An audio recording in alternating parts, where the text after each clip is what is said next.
me to have the chance to step in on this occasion for something that obviously is for a cause that is very important to me as it is to everyone in the room, but also which honors the memory of a particularly notable member of the Arlington County Board who served longer than anyone else, and who I had the honor to serve with at the end of her career. As it happens, Ellen chaired the board in her final year, and I got to be the vice chair, which means that I got to learn how to do it from a real master who chaired the board 6 times more than anyone else.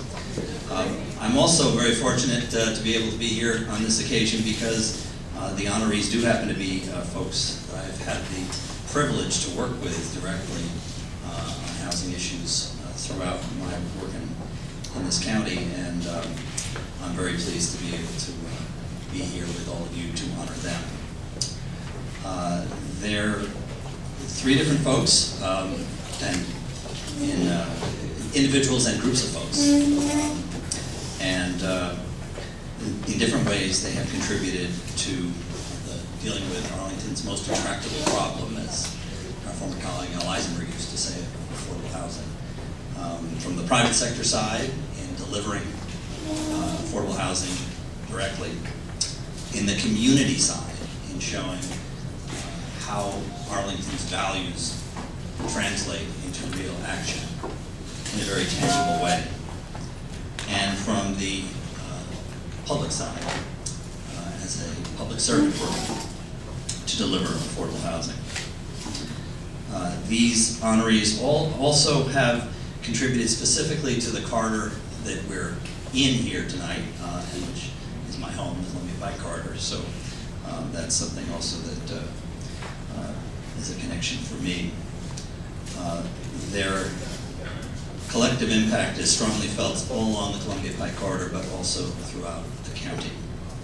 So the first honoree is one who, unfortunately for illness, cannot be here tonight. But the Silverwood companies, and specifically Mark Silverwood, have provided hundreds of units of affordable housing directly. They've also partnered with nonprofits.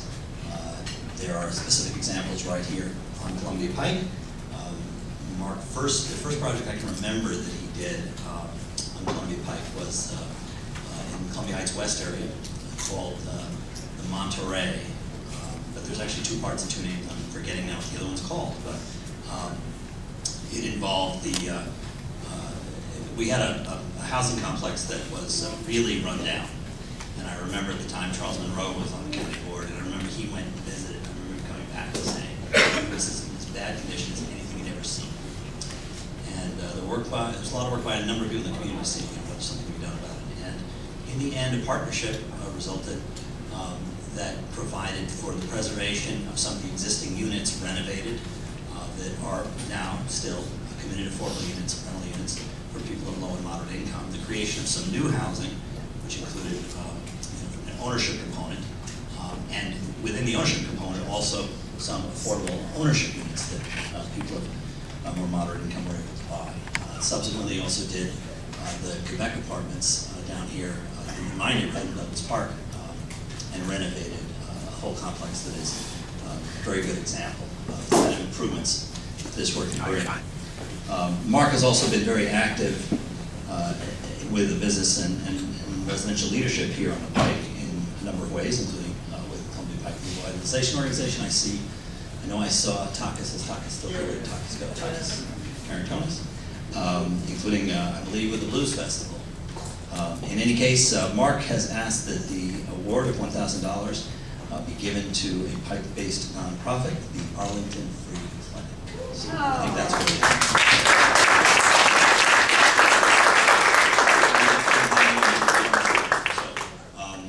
So we'll be happy to send that along. And with that, I'll move to the second one. Although I see the person who's supposed to do this.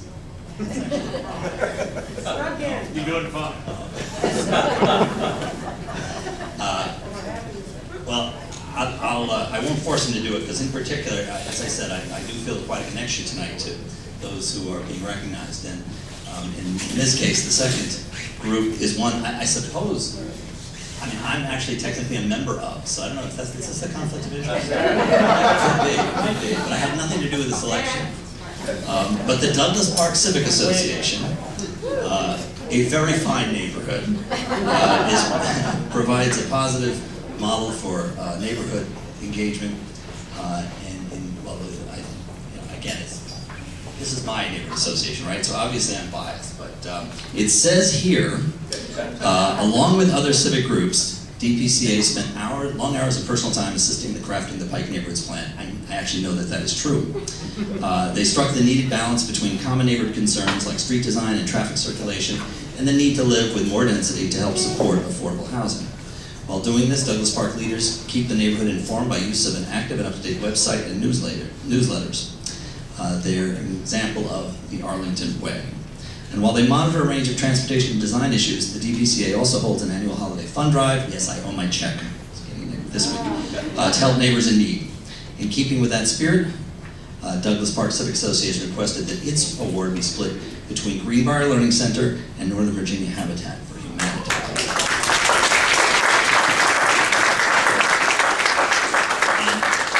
And so I would like to ask a man that we used to call the mayor of Douglas Park during his long tenure as Civic Association president. He finally did get out from under it by just quitting, even when there wasn't a successor.